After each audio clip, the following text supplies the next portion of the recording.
કેમ છો મિત્રો? ટેસ્ટ ઓફ રસોઈમાં તમારું સ્વાગત છે। આજે આપણે બનાવીશું શિયાળાની ઠંડીમાં ખાવાની ખૂબ જ મજા પડે તેવું ઉત્તર ગુજરાતનું પ્રખ્યાત લીલી હળદરનું શાક। લીલી હળદરનું શાક બનાવવા અહીં મેં 250 ગ્રામ લીલી હળદરને સારી રીતે ધોઈને તેનો છાલનો ભાગ કાઢીને તેની છીણ કરી લીધી છે। લીલી હળદરનું શાક બનાવવા હળદરની છીણ આ રીતની થોડી મોટી સાઈઝની રાખવી। તેની સાથે મેં તેટલા જ પ્રમાણમાં એટલે કે 250 ગ્રામ ઘી લીધું છે। હળદરના શાકમાં જેટલી હળદર હોય તેટલા જ પ્રમાણમાં આપણે ઘી લેવાનું હોય છે, એટલે કે હળદર અને ઘીનું પ્રમાણ એક સરખું રાખવાનું છે, તો જ આપણા હળદરનું શાક પ્રોપર શેકાઈને એકદમ બજાર જેવું તૈયાર થશે। હવે અહીં મેં લીલી હળદરના શાકમાં એડ કરવા માટે 200 ગ્રામ જેટલું લીલું લસણ લીધું છે, જેને મેં સારી રીતે ધોઈ સાફ કરી તેના ઝીણા પીસ કરી લીધા છે। લીલી હળદરના શાકમાં લીલા લસણનો સ્વાદ ખૂબ જ સરસ લાગે છે, પરંતુ જો તમારી જોડે લીલું લસણ ના હોય તો તેની જગ્યાએ તમે સૂકા લસણનો ઉપયોગ પણ કરી શકો છો। હવે લીલી હળદરના શાકમાં ઉમેરવાની બધી જ સામગ્રીને આપણે જોઈ લઈએ। અહીં શાકમાં ઉમેરવા માટે મેં બાઉલ ભરીને ડુંગળીના ઝીણા પીસ લીધા છે, 1 બાઉલ ટામેટાના ઝીણા પીસ, 1 બાઉલ લીલા લસણના પીસ, 1 બાઉલ ફ્રેશ લીલા વટાણા, 1 બાઉલ લીલી ડુંગળીના પીસ અને 1 બાઉલ ભરીને મીડિયમ ખટાશવાળું દહીં લીધેલું છે। અહીં આપણે બધી સામગ્રી સપ્રમાણ લેવાની છે। સાથે 1.5 ઇંચ જેટલા આદુના ઝીણા પીસ, 2 થી 3 લીલા મરચાંના પીસ અને 9 થી 10 જેટલી સૂકા લસણની કળી લીધી છે, જેની આપણે પેસ્ટ બનાવીશું। અને શાકના સ્વાદને થોડું ઘરપણ આપવા માટે 1 ચમચી જેટલો ગોળ લીધો છે। હવે સૌપ્રથમ એક વાસણમાં 1.5 થી 2 કપ જેટલું પાણી એડ કરી તેમાં આપણે બધા જ વટાણાને એડ કરી લઈશું। હવે વટાણાનો કલર જળવાઈ રહે તે માટે તેમાં 1/4 ટીસ્પૂન જેટલી ખાંડ એડ કરશું અને સાથે 1/4 ટીસ્પૂન જેટલું મીઠું એડ કરી મીડિયમ ટુ હાઈ ગેસની ફ્લેમ પર 3 થી 4 મિનિટ માટે પાણીને ઉકળવા દઈશું।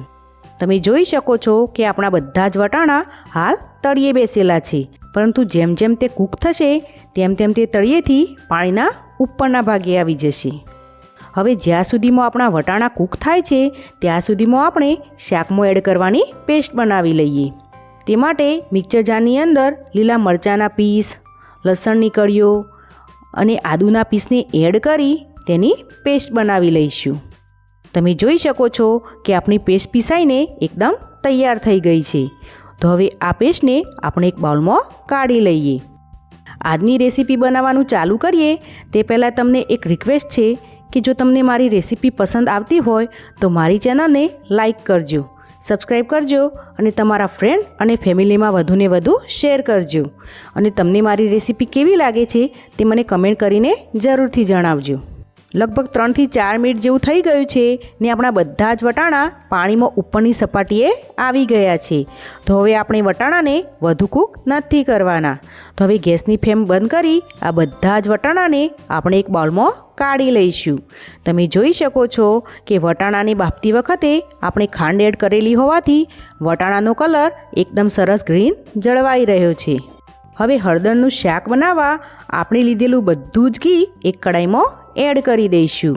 હળદરનું શાક બનાવતી વખતે આપણે હળદરને સતત શેકવાની હોય છે, માટે તમે હળદરનું શાક બનાવવા જે વાસણ લો તે વાસણ જાડા તળિયાવાળું હોય તેવું જ પસંદ કરવાનું। હવે ઘી હળવું ગરમ થાય એટલે આપણે છીણેલી બધી જ હળદરને તેમાં એડ કરી દઈશું અને તેને ઘીમાં સારી રીતે મિક્સ કરતા જઈ મીડિયમ ટુ હાઈ ગેસની ફ્લેમ પર 5 મિનિટ માટે શેકી લઈશું।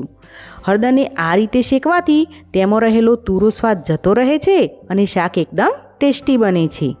લગભગ 5 મિનિટ જેવું થઈ ગયું છે, તો હવે આપણે આદુ, લસણ અને મરચાંની જે પેસ્ટ બનાવી હતી તે બધી જ પેસ્ટને તેમાં એડ કરી દઈશું અને હળદર જોડે સારી રીતે મિક્સ કરી લઈ તેને પણ શેકી લઈશું। અહીં આપણે હળદર શેકતી વખતે તેને સતત ચમચાની મદદથી હલાવતા રહેવાનું છે, જેથી તે તળિયે ચોંટે નહીં।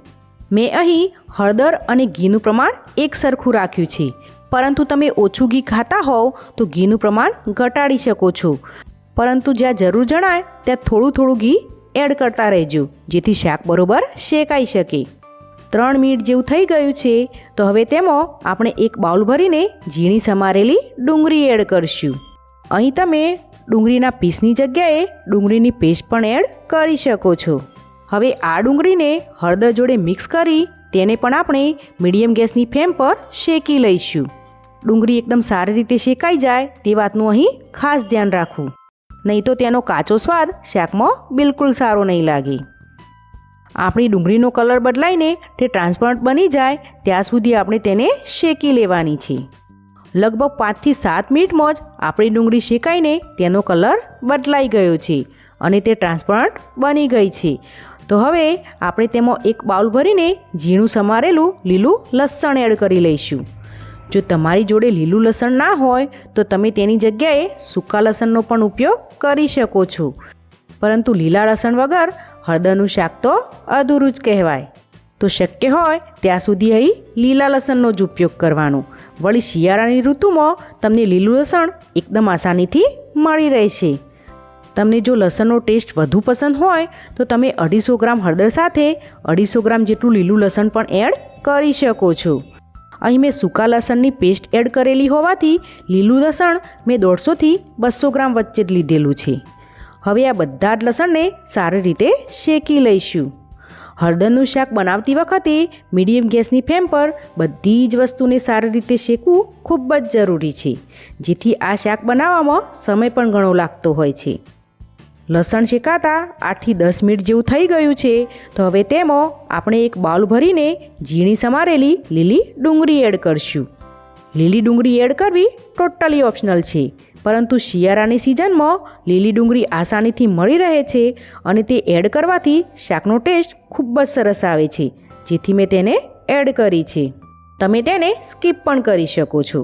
લીલી ડુંગળી શેકાવામાં ખૂબ જ ઓછો સમય થતો હોવાથી તેને મેં પાછળથી એડ કરી છે. તો હવે લીલી ડુંગળીને પણ સારી રીતે શેકી લઈશું. લગભગ 3 થી 4 મિનિટમાં જ બધી ડુંગળી સારી રીતે શેકાઈને સોફ્ટ થઈ ગઈ છે. તો હવે તેમાં આપણે બાફેલા લીલા વટાણા એડ કરી લઈશું અને તેને પણ શાક જોડે મિક્સ કરી લઈશું. અહીં મેં બધી જ વસ્તુને સપ્રમાણ લીધેલી છે, પરંતુ લીલા વટાણાનું પ્રમાણ તમે ઓછું કરી શકો છો. આપણે વટાણા અધકચરા બાફેલા હોવાથી તેને શાકમાં એડ કર્યા બાદ કૂક થતાં વધુ સમય નથી લાગતો. લગભગ 1 થી 2 મિનિટ જેવું થઈ ગયું છે અને આપણા વટાણા સારી રીતે કૂક થઈ ગયા છે. તો હવે આપણે તેમાં એક બાઉલ ભરીને ટામેટાના ઝીણા પીસ એડ કરી લઈશું. અહીં તમે ટામેટાની પેસ્ટનો પણ ઉપયોગ કરી શકો છો. હવે ટામેટાના પીસ સોફ્ટ થાય ત્યાં સુધી આપણે તેને કૂક કરતા રહીશું. ટામેટાના પીસ 4 થી 5 મિનિટમાં જ સારી રીતે સોફ્ટ થઈ ગયા છે અને શાક સારી રીતે શેકાવાથી તેમાંથી ઘી પણ અલગ થવા લાગ્યું છે અને તેમાંથી ખૂબ જ સરસ સુગંધ પણ આવવા લાગી છે. હવે આ સમયે ગેસની ફ્લેમ બંધ કરી દઈશું અને તેમાં આપણે એક બાઉલ ભરીને દહીં એડ કરી દઈશું. અહીં મેં ના બહુ ખાટું કે ના બહુ મોળું એવું મીડિયમ ખટાશવાળું દહીં લીધું છે. અહીં આપણે ગેસની ફ્લેમ બંધ કરીને દહીં ઉમેરવાથી દહીં ફાટી નહીં જાય અને તે સારી રીતે શાકમાં ભળી જશે. દહીં સારી રીતે શાક જોડે મિક્સ થઈ જાય એટલે ગેસની ફ્લેમ ફરી ચાલુ કરી મીડિયમ ગેસની ફ્લેમ પર શાકને સારી રીતે શેકી લઈશું. ઘણીવાર શાકમાં દહીં ઉમેરતી વખતે દહીં તરત ફાટી જતું હોય છે, માટે જ્યાં સુધી દહીં શાકમાં એડ ના કરીએ ત્યાં સુધી શાકમાં મીઠું એડ નહીં કરવાનું અને દહીં એડ કરતી વખતે ગેસની ફ્લેમ બંધ કરી દેવાની, તો તમારું દહીં ક્યારેય નહીં ફાટે. શાકમાં રહેલું દહીં કૂક થઈને ફરીવાર તેમાંથી ઘી છૂટું પડવા લાગે ત્યાં સુધી આપણે શાકને કૂક કરી લઈશું. 4 થી 5 મિનિટમાં જ શાક સારી રીતે શેકાઈને શાકમાંથી ઘી છૂટું પડવા લાગ્યું છે. મસાલામાં આપણે સ્વાદ પ્રમાણે મીઠું, 1 ચમચી કશ્મીરી લાલ મરચું પાવડર અને 1 ચમચી ધાણા જીરું પાવડર એડ કરી તેને શાક જોડે સારી રીતે મિક્સ કરી લઈશું. અહીં શાક હળદરનું જ હોવાથી આપણે તેમાં હળદર પાવડર એડ નથી કરવાનું. અહીં શાકની તીખાશ તમે તમારા ટેસ્ટ પ્રમાણે વધુ કે ઓછી રાખી શકો છો. મેં અહીં વઘારમાં લીલા મરચાંની પેસ્ટ એડ કરેલી હોવાથી માત્ર 1 ચમચી કશ્મીરી લાલ મરચું પાવડર જ એડ કર્યું છે, પરંતુ જો તમારે તીખાશનું પ્રમાણ વધુ રાખવું હોય તો તમે 1 ચમચી લાલ મરચું પાવડર પણ એડ કરી શકો છો. આ સિવાય હળદરના શાકમાં અન્ય કોઈ પણ જાતનો મસાલો એડ નથી કરવાનો. હવે આ બધા જ મસાલાના સ્વાદને બેલેન્સ કરવા માટે આપણે તેમાં 1 ચમચી જેટલો ગોળ એડ કરશું. ગોળ એડ કરવો ટોટલી ઓપ્શનલ છે. જો તમને ગળપણનો સ્વાદ પસંદ ના હોય તો તમે તેને સ્કીપ પણ કરી શકો છો. હવે આ બધો જ મસાલો સારી રીતે શેકાઈ જાય અને ગોળ શાકમાં મેલ્ટ થઈ જાય તે માટે આપણે શાકને 1 થી 2 મિનિટ માટે કૂક થવા દઈશું. 1 થી 2 મિનિટ પછી તમે જોઈ શકો છો કે આપણું હળદરનું શાક સર્વ કરવા માટે એકદમ તૈયાર છે. અહીં મેં હળદર જેટલું જ ઘી શાકમાં એડ કર્યું હોવા છતાં શાકમાં ઘીનું પ્રમાણ વધુ પડતું નથી લાગતું. આ શાક સારી રીતે શેકાયેલું હોવાથી તમે તેને ફ્રીજમાં સ્ટોર કરીને 1 વીક સુધી તેનો ઉપયોગ કરી શકો છો.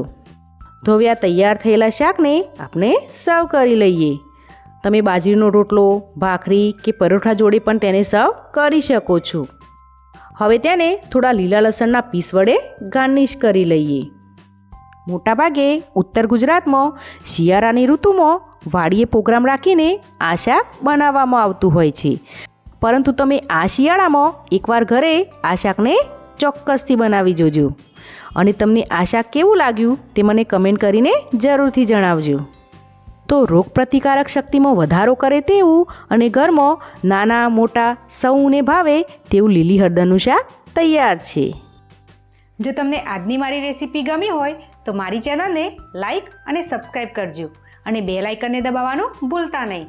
તો ફરી મળીશું કોઈ નવી રેસીપી સાથે. ત્યાં સુધી આવજો.